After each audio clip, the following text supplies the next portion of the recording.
I'm here at the Whittlesea Bowls Club for the 2024 Whittlesea Country Music Festival, and I have the pleasure and inestimable honour of being able to chat with Andrew Swift, who's here enjoying the music. Great to be in the same room with you. Oh, Andrew. Mate, it's great to be here. You had a sensational Tamworth. Yeah, I had a very, very busy Tamworth. I hit the ground running. I was there for the full 10 days. I performed at the opening concert.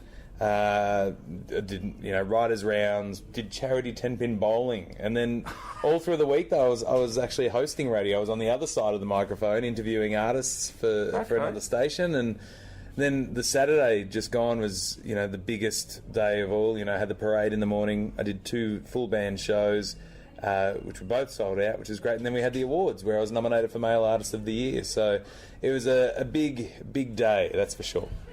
Who won it? Not me. I won it I won it in 2023, so I was pretty happy about that. That's right, yeah. Yeah, so I won it last year. This year it was Brad Cox, and well deserved. He had a massive year. You can't complain about that. No. That's he's great. I'm a huge fan. Yeah. Also a huge Andrew Swift fan as well. Thank you. Who wouldn't be? Let's face it. I'm sure there are plenty. Where can people buy your music? Wherever you get your music from is where you can find it. So, look, any record store can get it in, like your JB Hi-Fis and all that sort of stuff. Okay. But otherwise, on my online store, andrewswift.com.au, I usually do a signed copy for you. Nice. I've got vinyl and CD on theirs. Oh, of course, yeah. Well, vinyl's making a big comeback for some reason. I don't understand why. But I love vinyl, so I get it. Well, okay, we won't go any further with that one. I could say I grew up with analogue technology and I had enough of it. Anyway, each to his own. Look, there are advantages to using vinyl. They get all scratchy and stuff. They do. I think that it's a really, especially, I usually listen to albums first digitally, and then if it's an album that I love, I'll get it on vinyl, because it's something, not only does it support the artist, but it's something you can hold, and the vinyl, usually you get all different colour ones these days. I still love looking through a booklet and reading the credits as to who did what on a record. How long have you been playing music? Well, I've been at it, what year are we in now? 2024. So my first gig was 23 years ago, next week. So there you go. Okay. My first gig was on Valentine's Day 2001. Wow. In a small Italian restaurant. It was the most cliche first gig you could ever have. It was Valentine's Day.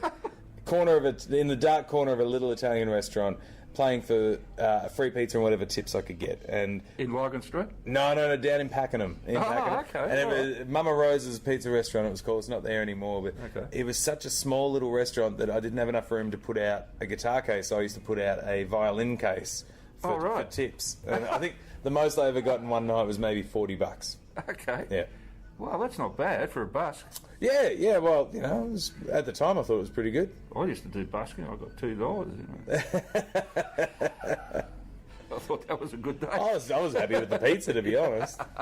Yeah, well, I've done that too. Why country music? Well, I was late coming to country music. I, straight out of school, I was doing the covers thing in pubs, doing the acoustic covers thing, but I was also in a pop punk band. A bunch of guys from school. Oh, okay. They hit me up and they said, Andrew, we're starting a pop punk band.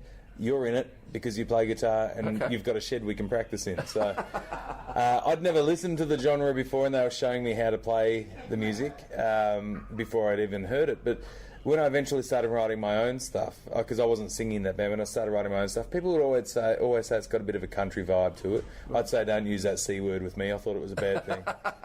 And then eventually I got educated. I got dragged up to Tamworth and had a crash course education in Australian country music, fell in love with it, realised that it is kind of what I do. I love doing the storytelling, and even in my show I do a lot of storytelling. So, and it's something that once I realised there was a place for me, I truly embraced it, and I haven't looked back. And that was in 2015. Wow, that's a great story. I love that. Thank you. That's fantastic. Who do you count as your main influences? Oh, my lovely girlfriend, who's sitting right behind me. No, Simone.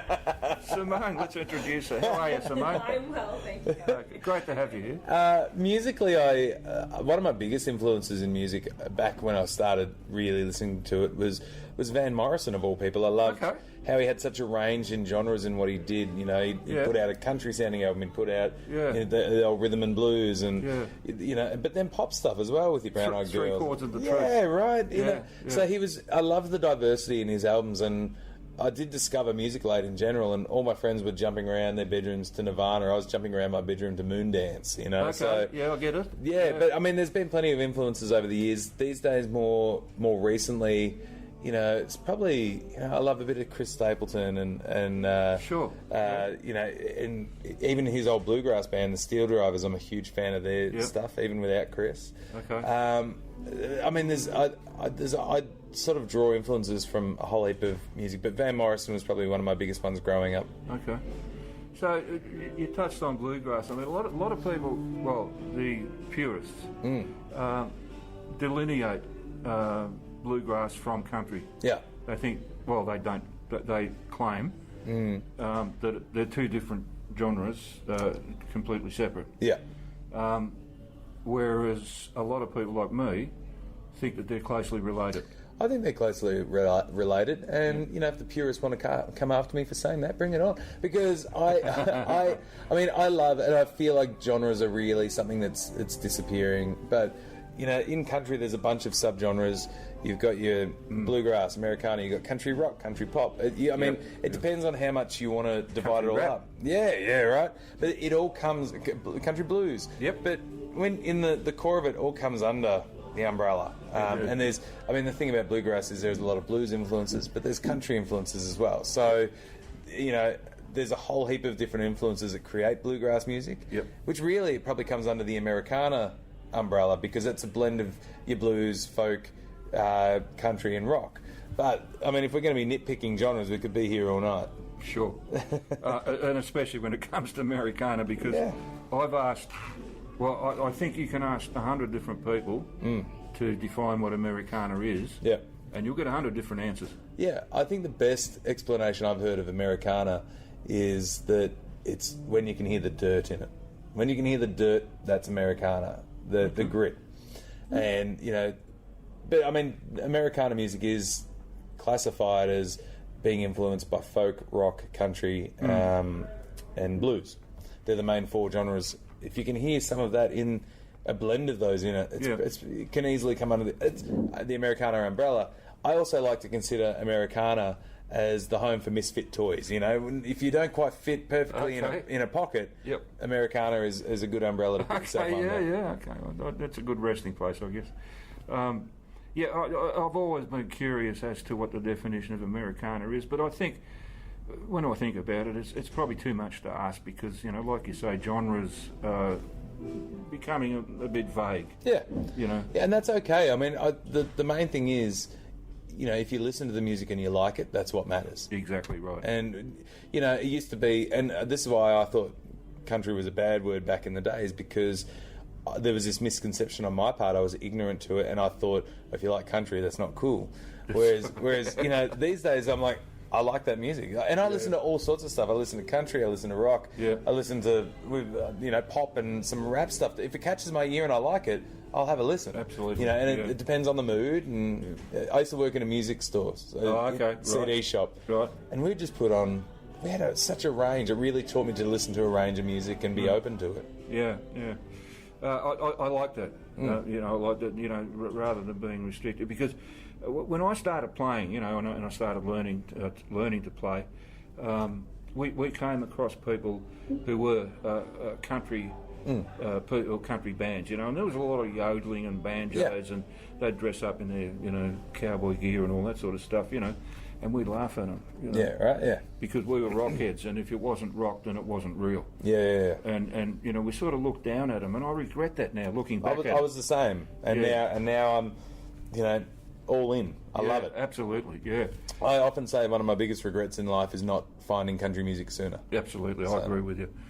In fact, I keep telling people the 2 very best bands I've ever played in were country bands.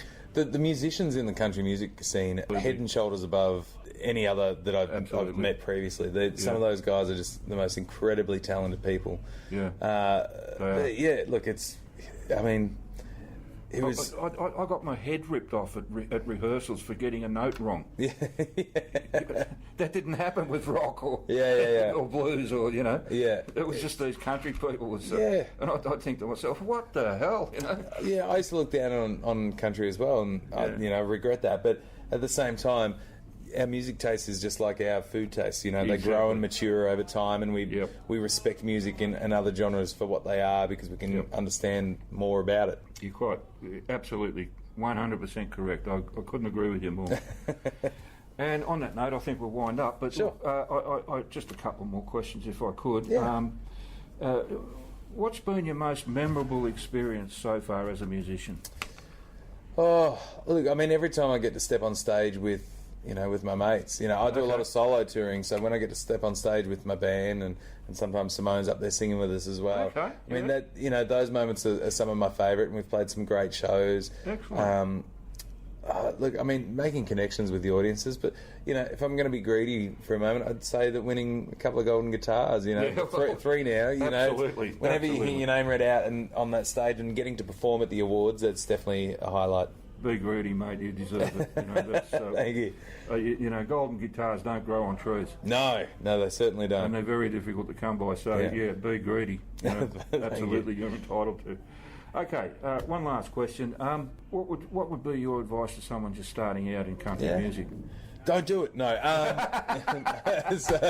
The thing about the music industry That's the first time I've got that question. I love it. Yeah, go on, the main thing, there's a couple of things that I always tell people. One is you never stop learning. The industry constantly changes. Sure. And the moment you think you know it all is the moment you start to realise it you don't, and you'll start to fade off. Yep. But the most important thing, especially for someone starting out, because it's such a tough industry, the music industry in general, the country scene's great because it's got a good community vibe and everybody gets behind each other, but it's still a very hard industry, just music in general. And the biggest thing I can recommend to people is to find a motivation in the smallest of wins, because there are so many rejections. There's so many times where you question what you're doing, and it's easy to beat yourself up over those. But finding the wins in the smallest things, where you go, that was a win. That was a win. That's motivation. Right. And you're finding motivation in those little wins. They're going to keep you going. They're going to keep you pushing through. You go, cool. Like, it's hard to shut out the fact that you get rejected from festival after festival. Yeah. But then your song might get added to a radio station, or you might get booked for something, and you go, cool. I need to remember that this is a win, and I can't focus on the negatives. I need to focus on the positives and keep moving forward. Sure. Use those negatives to light a fire in your belly to go, I'm going to make them wish they had booked me. Okay. I'm going to wish they had picked me. That's what I did. I got rejected from all the record labels first album round, and I eventually signed with an independent label, and I thought to myself, I'm going to make those other ones wish they'd signed me. And now I'm signed with ABC. So, wow. Okay. Yeah. Use it. Absolutely, yeah. That's wow.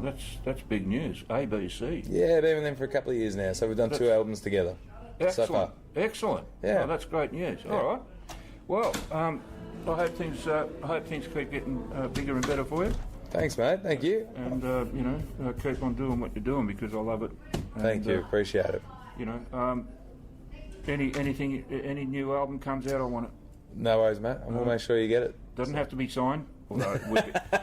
It'd be nice if it was, but As long as there's ink in the Sharpie, mate, I'll sign it for you. And as long as there's music on there. Yeah. Well, I don't no plans for a spoken word album yet, so you're okay. Oh, well, that's okay. Yeah. Well, no, I probably won't. All right. Look, thanks for your time, Andrew and Simone. It's been an absolute pleasure talking to you, and I hope I can get the chance to do it again. Yeah, mate. I have no doubt. Okay. All the best to you. Thank you. You too.